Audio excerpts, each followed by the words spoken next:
हजीरा जो अदानी पोर्ट है वहाँ से भावनगर के घोघा तक एक जो है घोघा फेरी शुरू की जा रही है। और जो आप जहाज देख रहे हैं सूरत के हजीरा पोर्ट पर पहुंच चुका है और ये सूरत से सौराष्ट्र का एक नया संबंध समुद्री के रास्ते तैयार करेगा, जिसकी शुरुआत सूरत से 8 तारीख को होने जा रही है। फिलहाल हम आपको जो तस्वीरें दिखा रहे हैं सूरत के हजीरा पोर्ट से हैं और जहां से ये घोघा फेरी जो है शुरुआत की गई है। इस मामले को लेकर किस तरह की इसमें सुविधाएं होंगी, किस तरह से इसका शुभारंभ होगा, इस मामले पर बात करने के लिए हमारे साथ मौजूद है। सर पहले तो अपना परिचय दीजिए और ये बताइए किस तरह की इसमें सुविधाएं हैं, किस तरह से सूरत से इसकी शुरुआत की जाएगी। ये इसको बोलते हैं रो पैक्स। रो का मतलब कि कार इसके ऊपर में जा सकती है, पैसेंजर भी जा सकते हैं, इसको रो पैक्स बोलते हैं। ये इंडिया का पहला इतना बड़ा रो पैक्स सर्विस है।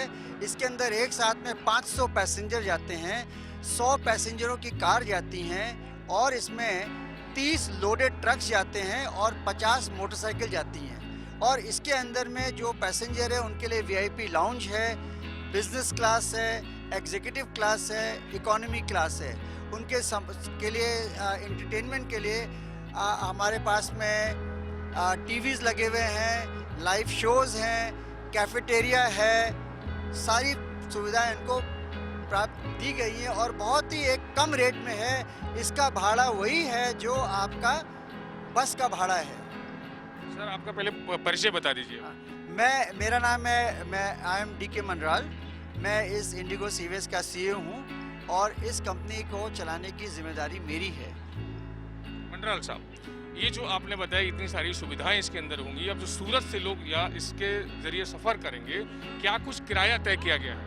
सर पहली बात तो ये है कि सूरत से यहाँ का जो डिस्टेंस है बाय रोड 370 है और इससे वो डिस्टेंस जो है वो 1/4 हो जाता है 90 किलोमीटर। और 90 किलोमीटर का चलने का आजकल जो बसें 500 ले रही हैं तो 550 हमारा उसी बस के संग का रेट है 550, क्योंकि हम लोग को वही रेट रखना है कि लोगों को अच्छी सुविधा मिले।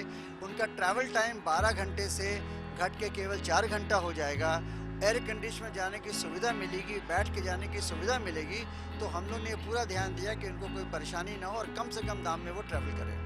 इसका शुभारंभ जो लोकार्पण जो है प्रधानमंत्री कब करने वाले हैं और कौन कौन इस पर उपस्थित रहेंगे यहाँ पे? इसका लोकार्पण प्रधानमंत्री जो है अपना टेलीविज़न के थ्रू 8 तारीख को सुबह 11 बजे करेंगे और यहाँ पे मौजूद रहेंगे हमारे शिपिंग मंत्री श्री मनसुख मंडाविया और हमारे स्टेट के चीफ मिनिस्टर श्री रूपानी भाई रहेंगे। उनके संग हमारे संग सेंटर ऑफ मिनिस्ट्री के बाकी भी होंगे। हमारे यहाँ के जो MPs हैं वो रहेंगे। और सर दहेज से शुरुआत की गई थी इसी तरह से, वो सफल नहीं हो पाया और उसे बंद करना पड़ा, तो ये हजीरा से शुरुआत होगी, क्या लगता है कि ये चल पाएगा बराबर? सर दहेज और इसमें बहुत फ़र्क है। दहेज में क्या था, वो माउथ पे था रिवर के, तो थोड़ा सा वहाँ पे सिल्टेशन का था, लेकिन यहाँ पे नहीं है ऐसा। यहाँ पे बहुत पानी है, अथाह पानी हमारे पास है, 10-12 मीटर का पानी है, तो ये प्रॉब्लम बिल्कुल भी नहीं है यहाँ पे। आज ये जहाज जैसे आप बताएं कि 90 किलोमीटर का सफ़र है समुंदर से घोघा तक का और रोड से जाएं तो 370 किलोमीटर का है, तो ये 90 जो किलोमीटर है समुंदर के रास्ते से, तो कितने घंटे में सफ़र तय किया इसने? सर ये 90 का जो है 4 घंटा इसका समय है। 4 घंटे में ये एक बर्थ से दूसरे बर्थ में जाएगा। तो पैसेंजर जो है अगर वो 11 बजे यहाँ पे चल रहा है, 12 बजे यहाँ से चलेगा, तो वो वहाँ जो है अपना 4 बजे पहुँचेगा। इस समय जहाज जो है 3 ट्रिप लगाएगा। सुबह 7 बजे घोघा से चलेगा, 11 बजे यहाँ पहुँचेगा और 12 बजे यहाँ से चलेगा। घोघा ये शाम को 4 बजे पहुँचेगा। घोघा से 5 बजे चलेगा, यहाँ को रात को 9 बजे आएगा। कार्गो डिस्चार्ज करके जहाज यहाँ ही खड़ा रहेगा। फिर दूसरे दिन सवेरे 7 बजे यहाँ से चलेगा, 11 बजे घोघा पहुँचेगा, 12 बजे घोघा से चलेगा। फिर यहाँ पे ये शाम को 4 बजे आएगा और 5 बजे यहाँ से चलेगा, रात को 9 बजे घोघा पहुँच जाएगा। फिर वो रात को घोघा में रुकेगा। और जैसे ये सर्विस ठीक चलेगी, कंपनी ने एक और जहाज आइडेंटिफाई किया है, तो कंपनी दूसरा भी जहाज लगा देगी। तो दोनों सुबह 7 बजे दोनों एंड से एक जहाज चलेगा।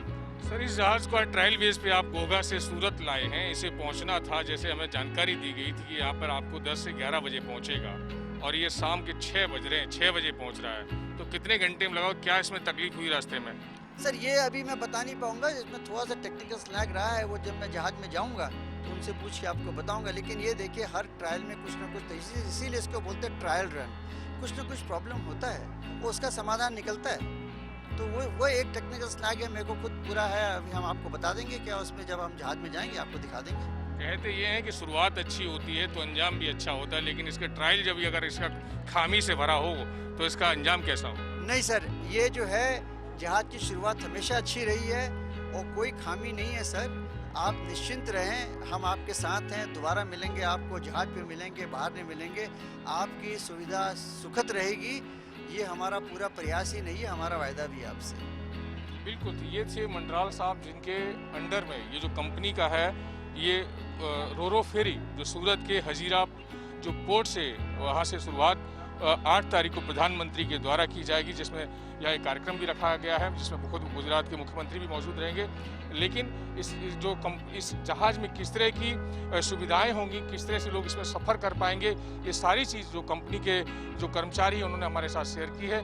लेकिन हम आपको बता दें, इस जहाज़ को सुबह 10 बजे सूरत पहुंचना था, लेकिन शाम को 6 बजे ये जहाज़ सूरत पहुंचा है। इनके पहले ही दिन जहाज़ में कहीं टेक्निकल खामी आ गई है, जिसके चलते इसमें देरी से पहुंचा। अब देखना ये है कि जिस तरह से हमने उनसे चर्चा के वक्त कहा कि दहेज से भी सौराष्ट्र के लिए शुरुआत की गई थी, लेकिन वो सफल नहीं हो पाया था। अब सूरत के हजीरा से इसकी शुरुआत की जा रही है, तो किस तरह से इसकी सफलता मिलेगी या नहीं, ये तो समय ही बताएगा। लेकिन अगर इसको सही तरह से शुरू होता है तो सूरत से जो सूरत में लोग सौराष्ट्रवासी रहते हैं उनके लिए बहुत ही सुखदायी सफ़र रहेगा, क्योंकि बाई रोड 370 किलोमीटर का वो सफ़र कई घंटों में तय करते हैं, तो समुद्री रास्ते से सीधे 90 किलोमीटर का उनका सफ़र हो जाएगा और 4 घंटे में वो अपना सफ़र को तय कर सकेंगे। बाकायदा इसमें अपने व्हीकल्स भी चढ़ाकर जा सकेंगे, तो उनके लिए काफ़ी सुविधाजनक साबित होगा। कैमरामैन साहिल जगताप के साथ संजय सिंह राठौड़, गुजरात तक, हजीरा पोर्ट।